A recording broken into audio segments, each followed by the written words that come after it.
If you think you can just simply take your Filipino girlfriend abroad to Thailand, Vietnam, or any neighboring countries for a vacation, you're in for a surprise. There's a thing called offloading, where the Philippines government will make an excuse not to allow your girlfriend to travel, especially if it's her first time, if she is younger, if you are paying for everything, and if there's a large age gap.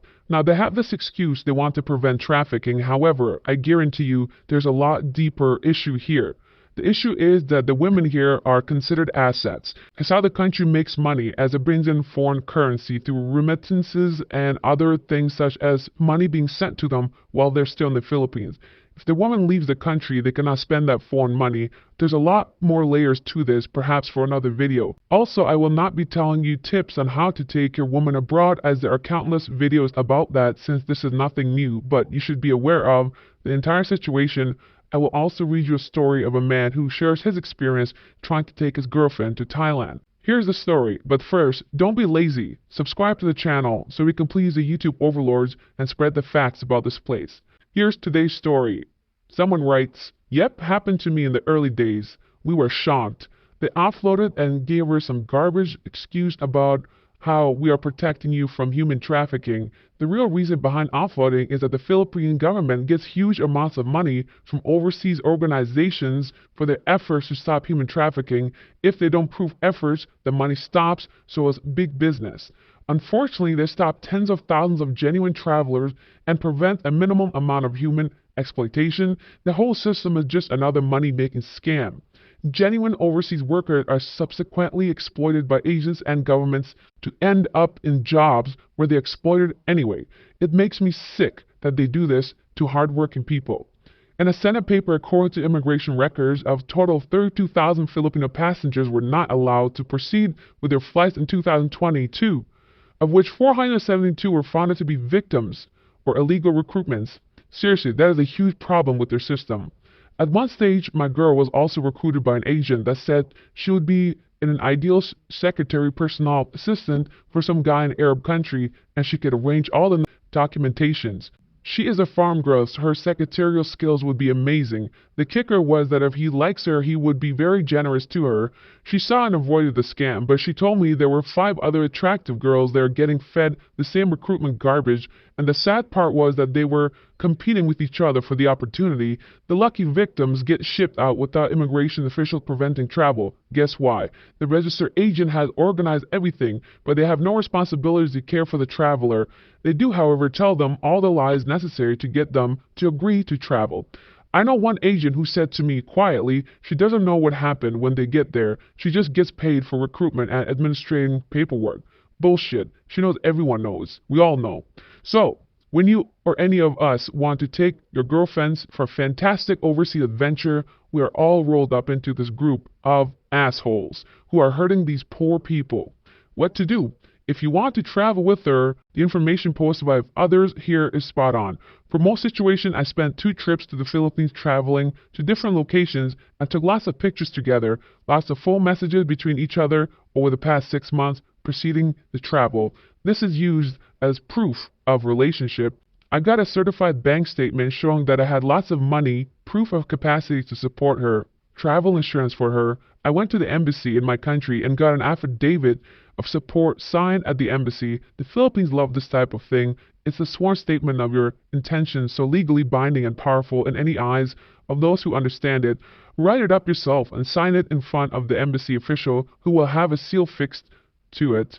I had a 10-day travel itinerary, which I had booked fully refundable return ticket and accommodation in both names.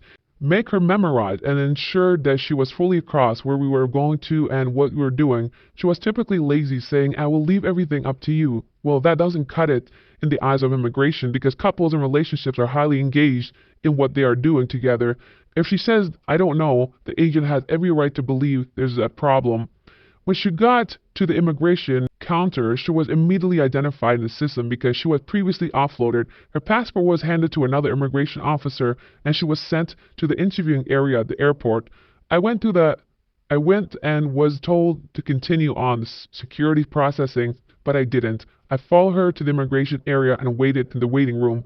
We could see each other through the glass partition, and she was so nervous. I was chatting with her on WhatsApp, reassuring her that there is nothing to fear. We have everything, and if the agent wishes to speak with me, just to tell her to call me in.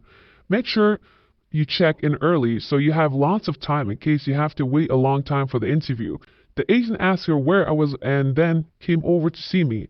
She says she won't be long and needs to process some documentation. The agent didn't smile, but I felt like I was being assessed. Or maybe I was just being nervous. This is a high-stress situation for the traveler, even if they have done or are doing nothing wrong. For all the reasons we love these people, they are soft and afraid of authority. My girl cried on a number of occasions leading up to this moment, and preparing her and rehearsing her questions was necessary to build her confidence. You see, immigration will take the position that if one of the travel conditions is not met, it has grounds to offload, but depending on the agent you get at the time, some will be harder or more lenient than others. There are some real old dragons there that just look intimidating and miserable. The sight of them makes you tremble, and that nervousness can arouse suspicion and cause them to over-investigate, interrogate, and if you do it long enough, then something negative is bound to come up. The agent we had on this occasion recommended that she get a CFO next time, as it would make it a little easier. It was nice advice in case you get a dragon the next time around. Don't believe anyone who says it is straightforward. Just turn up with the paperwork and you're good to go. You need to prepare for this. However, after you have traveled abroad the first time, subsequent travel will be a breeze. It really is easy the next time around, as it's not going to be easy for an agent to say you are at risk of being exploited when you have already traveled with your partner and return as planned. While I'm on the topic, make sure you do stick to your itinerary, as it's a great source of evidence for future travel. In my case, the next time we traveled to Thailand together, I flew from my country to Thailand, and she flew from Manila to Thailand. We met in Bangkok airport. Travel of the nature is a huge immigration red flag.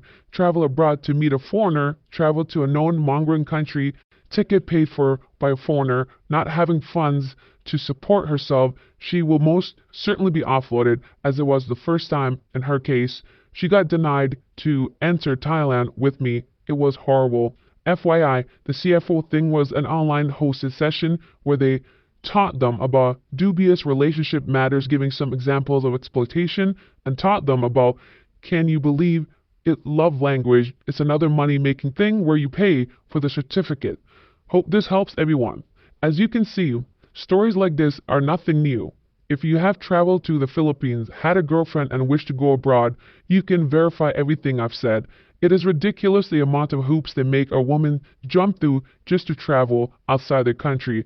I'm sure this is some kind of human rights violation, but you know Filipinos, they'll never raise their voice. They'll just follow authority and do as they're told, blindly. But what do I know? I'm just another man talking about his experiences. It is now time to look at yesterday's best and worst comments. If you enjoyed this session, this episode, click the like button, the subscribe button. Also, consider sharing your experiences regarding this matter. Have you ever been offloaded, or your girlfriend, wife, fiance, have they ever been offloaded? Let me know. I'm sure it won't happen to your wife, but definitely your girlfriend. Best comment comes from EJ Taylor 73. If a woman can't keep my private life just that, private, there's no trust in her. And without trust, you have nothing. The worst comment is from Andrew Phelps, who says, bullshit video. Come on, get a life. Well, thank you for that elaborate definition of bullshit. I appreciate that. I'll go get a life now. Thanks for watching. God bless.